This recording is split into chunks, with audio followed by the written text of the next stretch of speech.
Well, hello. Guys, this is Walter, and Walter is pissed.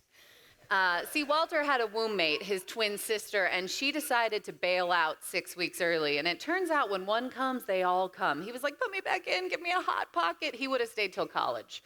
But out they came, and into the NICU my twins went. And it was in the NICU when I realized Walter had this ridge on his forehead. He looked a little like an angry Klingon.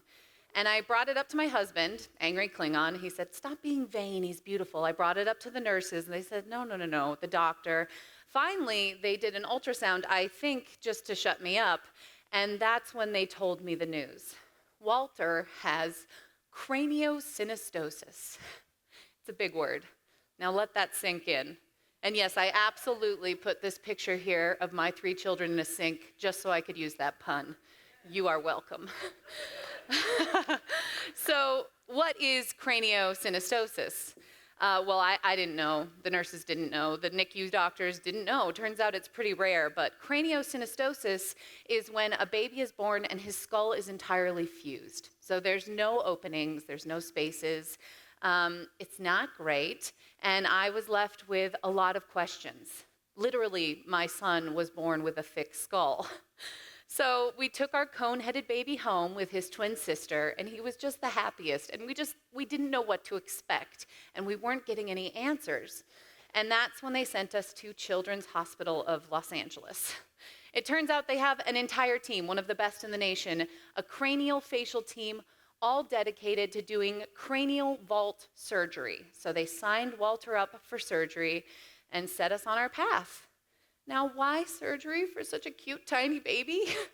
Well, it turns out if you don't give that brain room to grow, it causes blindness, seizures, brain damage.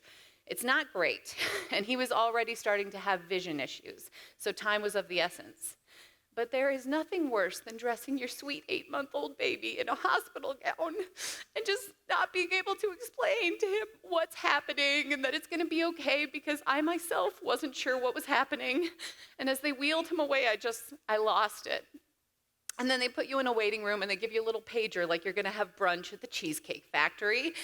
And you sit by a vending machine full of teddy bears and you wait. Walter's surgery lasted 6 hours and 45 minutes. It was the longest 7 hours of my life, and they called us back. They had taken our fused skull baby and returned him this open-minded Teletubby. He was so swollen, and then they said, let's show you what we did. So they showed us. Science is amazing. They had taken his skull, they cut him from ear to ear. They take his skull off, and they create like a dozen openings that then they reattach with these dissolvable plates and screws, and then they just pop that back on. For the next 5 days, he looked like a Russian stacking doll. He was so swollen, he couldn't see us, but he could hear us. His eyelashes were turned inside out from all the swelling. And on day 5, he opened his eyes, and they were like, great, have a good day, go home. They sent us home, and it just proves how resilient kids are, you know? And he was there with the full support of our family. He had his twin sister who was very curious how you could go to LA for just 5 days and return with such a large head, which we all know happens in LA. But this does feel like an extreme case. Still, she was there supporting him, and I am pleased to report that he has made a full recovery. Thank you. Yay. He's a total fighter and a total rebel. And actually, the jury's still out. He may join the dark side while he's our wild card. We're not sure.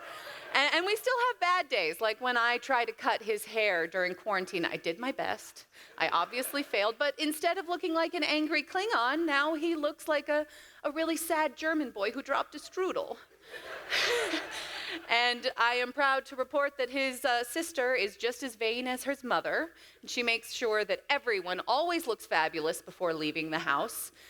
And why am I up here telling this story? Well, I'm here because Walter doesn't remember this. He doesn't know what an absolute badass he is. And I want to share that with you.